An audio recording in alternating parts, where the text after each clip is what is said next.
Hey, what's up? This is Jocko Sims, and you're watching Too Loud Magazine. All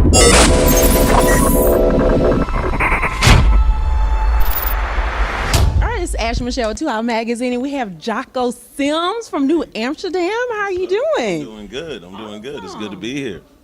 Well, you know what? Let's just go ahead and jump into the beginning. So tell me a little bit about Jocko Sims. Did you aspire to be in entertainment? And were you always this GQ fine trying to... Okay. Let me see where to begin. I appreciate it. No, actually, you know what? When I was in school, I wanted to be a doctor. Okay. And I even had a medical symbol on my ring. And it's sort of, yeah, that's right. It's like, it's come full circle. But when I got to college, my first year, shout out to U of H, that was my first semester. I went to U of H here. I realized I didn't want to be in school for the next 12 years. Right. So I took a theater course. You know, I always, had that bug in me, but I never pursued it. My mom, she was always pushing me, hey, you need to take an acting class or take a music class or something. I was like, Mom, I don't want to do all that. I was into my books. Right. And so got there, fell in love with it, moved to Los Angeles. Studied for 5 years, finished up at UCLA, got my BA in theater, and went on my first audition and booked it. So that's how I knew, that this was the right thing for me. So I've been working now for 16 years, worked on a few shows, and it took me this long to be a doctor, at least on TV. So I get the best of both worlds. I get to act and pretend like I'm a real surgeon. Okay, and see, it took about the same amount of time. Yeah. So there you go. But you know what? Your character, I've watched the first three episodes, and so what do you think is drawing people into your character? Well, first and foremost, we touched on something that was quite sensitive, race. Mm-hmm. You remember in the beginning where he was saying that he wants his family to look a certain way and he has this plan, and then she's kind of thrown him off his plan. And we've got a lot of people talking, people on Twitter. We got people on both sides of whatever spectrum saying all kinds of things. So Black Twitter hit you up here? Yo, yeah, Black Twitter. I'm in that like swimwear with the Black Twitter right now. I'm loving it. I'm loving it. Good. So I'm like, it's about time. What's up? Right. Because I find that the way Hollywood has been lately, they usually pair up your black male leads with something other than an African American woman, and so I think it's really refreshing to see this character not even just stand up on screen and say it out loud. It's like this is what we've gone through and what we've seen growing up, So it's a good thing. It's a positive thing. It's getting people talking at their dinner tables, and that's exactly what we wanted. Well, you know what? Have you had, since you brought that up, because being a black female, that's the conversations that we always tend to run into. So have you been in that situation, maybe with your mom or a family member, with that kind of conversation? How did that go?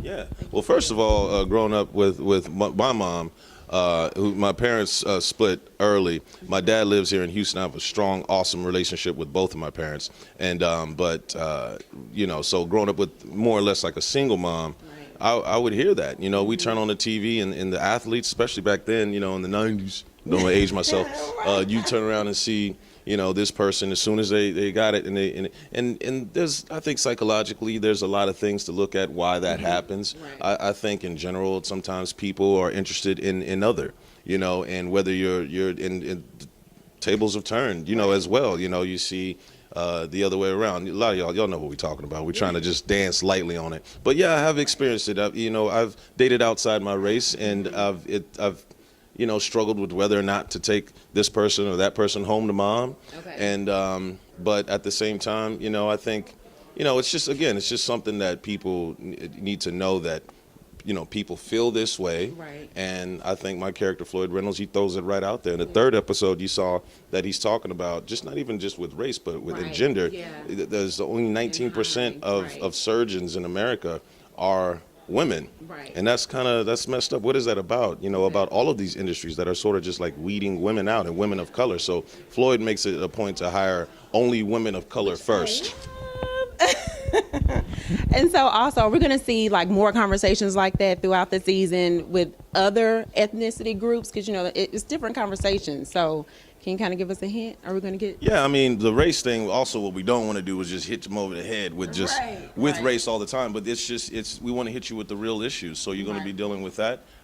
We have a character on the show that I can't remember if it has been revealed yet, who is a homosexual on the show. So you're going to be touching on that. You have just the healthcare system and what we're dealing with there. A lot of people, don't have health care in this country, and it's a shame. And I don't, whatever side of the political spectrum you may fall on, you realize that, health care should be a right and not a privilege. And I think the majority of Americans feel that way. So we're just going to break it down from the top down and expose what's really going on by telling these true, passionate stories that are based on reality. And you're going to need a box of Kleenex every week. Yeah, I'm excited. And you know what? You just keep landing all these great roles. Last Ship, now you're here on New Amsterdam. Why do you think those roles keep coming to you? Well, first and foremost, I feel that I'm blessed.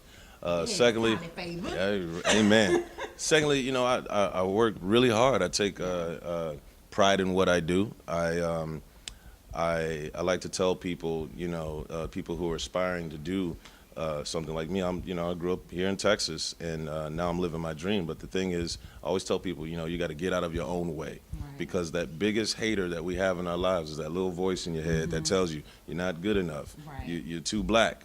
You're too big, you're too small, you're not too, and I've had those voices in my head. Before I got on the Last Ship, I was like, I'm gonna play this tough lieutenant who's yelling at everybody. I'm like, that's not my personality. And I had a friend who was helping me. We were going over the audition, and she was like, you better go in there and do that.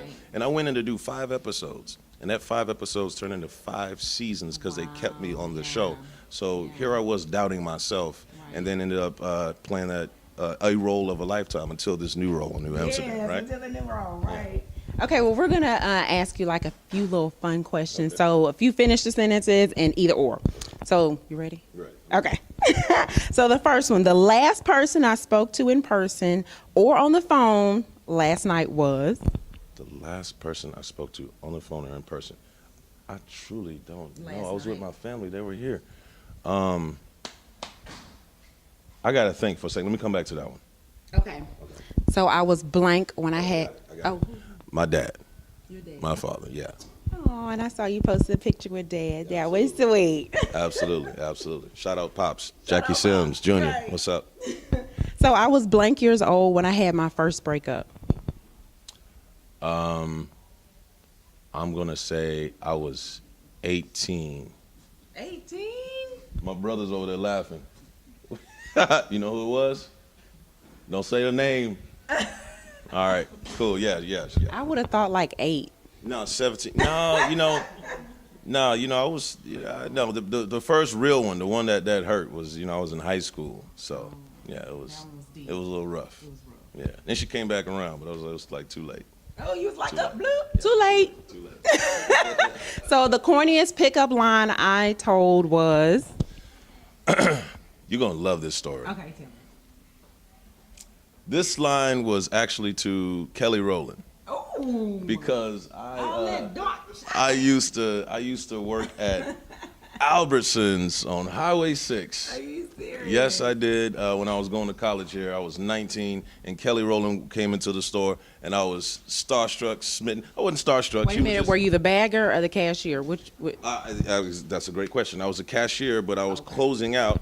And I went over there, and there's something about the city of Houston. If you guys have not met any celebrity from here, or Beyonce, or they're so down to earth and easy to talk to. So I told Kelly, this is the corniest line. This is horrible.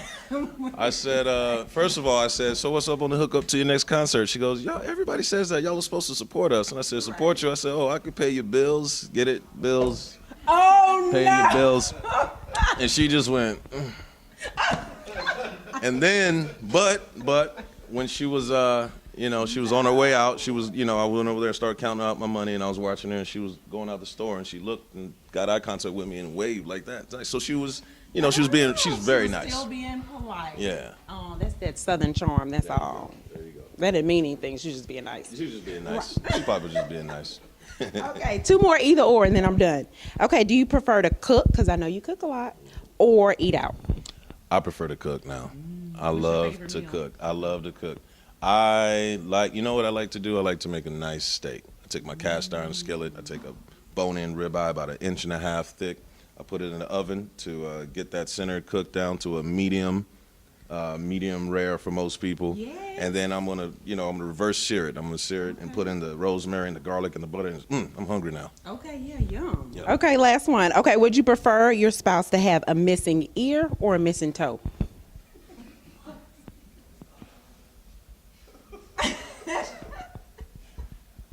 I already have a problem with feet, so that the 9 toes. ear? You know what's cool about a missing ear? What? You can always. That's what I said. you You can could just just do that. cover it up. Yeah. You know, you can't wear sandals with a missing toe.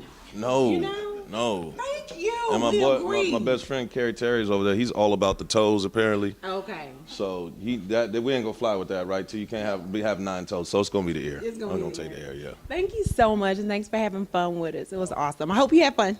I had a ball. Thank you.